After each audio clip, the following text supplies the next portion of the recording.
വലിയ സന്തോഷമുണ്ട്. പ്രതിഭ എന്നെ ഇവിടെ ക്ഷണിച്ചതിലും നിങ്ങളുടെ ദിശ 2025 ഭാഗമായി ഇവിടെ വരാൻ കഴിയുന്നതിലും ഒരുപാട് സന്തോഷമുണ്ട്. അതിനപ്പുറത്തേക്ക് നമുക്ക് എല്ലാവർക്കും അറിയാം നമ്മുടെ രാജ്യങ്ങളിലൊക്കെ സംഭവിച്ചുകൊണ്ടിരിക്കുന്ന കാര്യങ്ങളൊക്കെ. അപ്പോൾ ഇത്തരം കാര്യങ്ങൾ അല്ലെങ്കിൽ മനുഷ്യൻ്റെ ഒത്തുചേരലുകളിൽ എപ്പോഴും ബന്ധിപ്പിക്കാൻ ശ്രമിച്ചുകൊണ്ടിരിക്കുന്ന രാഷ്ട്രീയത്തിനെതിരെയായി മനുഷ്യരെല്ലാവരും ഒരുമിച്ച് കൂടെ ഇരുന്ന് വർത്തമാനം പറഞ്ഞ് കൂടെ ഒരുമിച്ച് പ്രവർത്തിച്ച് പരസ്പരം കമ്പാഷനേറ്റ് ആയിട്ട് എല്ലാം ഇരിക്കേണ്ട ആവശ്യകത എന്താണെന്നുള്ളത് നമുക്ക് എല്ലാവർക്കും ഉത്തമ ബോധ്യമുണ്ട്. അപ്പം അത്തരം കാലഘട്ടത്തിൽ ഇതുപോലുള്ള സംഘടനയും കൂടിയിരിക്കലുകളുമൊക്കെ വലിയ വലിയ അത്യാവശ്യമായി മാറിക്കൊണ്ടിരിക്കുന്ന കാലഘട്ടത്തിൽ ഇത്തരം സംഘടനകൾ ഓരോ രാജ്യങ്ങളിലും മലയാളികളുടെ പേരിൽ ഉണ്ടാവുന്നത് വളരെ അഭിമാനമാണ്. അത് നമ്മുടെ പൂർവ്വ മനുഷ്യർക്ക് വളരെ അത്യാവശ്യമാണ്. ഈ മോണിറ്റേഴ്സിന് എൻ്റെ വോക്കിന് വേണം. മോണിറ്റേഴ്സ് വോക്കിൽ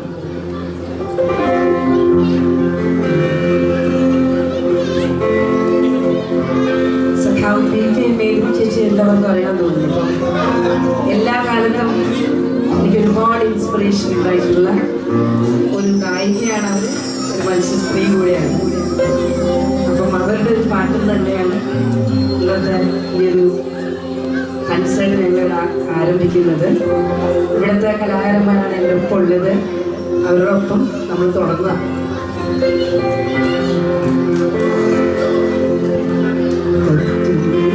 വേനലിലൂടെ കനിവിക്കാൻ കരഞ്ഞുകൊണ്ട് കനൽവഴികൾ താണ്ടി നടന്ന് പോയൊരു കാലം, ചുടുകണ്ണീർ കാലം. കത്തുന്ന വേനലിലൂടെ കനിവിക്കാൻ കരഞ്ഞുകൊണ്ട് കനൽവഴികൾ താണ്ടി നടന്ന് പോയൊരു കാലം, ചുടുകണ്ണീർ കാലം. അതു കിനാവുകൾ ചുട്ടുകരിക്കും കനിവില്ല കാലം. മനുജനെ മനുജൻ തിന്നും മനസ്സില്ല കാലം. കണ്ണീരിൻ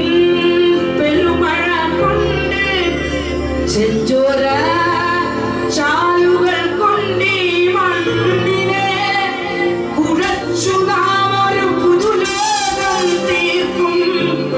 അവിടെ നന്മതൻ പൂക്കളാലൊരു പൂക്കാലം തീർക്കും, ചെമ്പൂക്കാലം തീർക്കും. മതങ്ങൾക്കതീതമായി ജാതികൾക്കതീതമായി മനുഷ്യരായി നിന്നുകൊണ്ടേ മണ്ണിനെ കാക്കാം. അപ്പോൾ കിനാവിൽ നാം കൊണ്ടു നടന്നൊരു സൂര്യനുദിക്കും, ചുവന്ന സൂര്യനുദിക്കും, ചുവന്ന സൂര്യനുദിക്കും, ചുവന്ന സൂര്യനുദിക്കും.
you.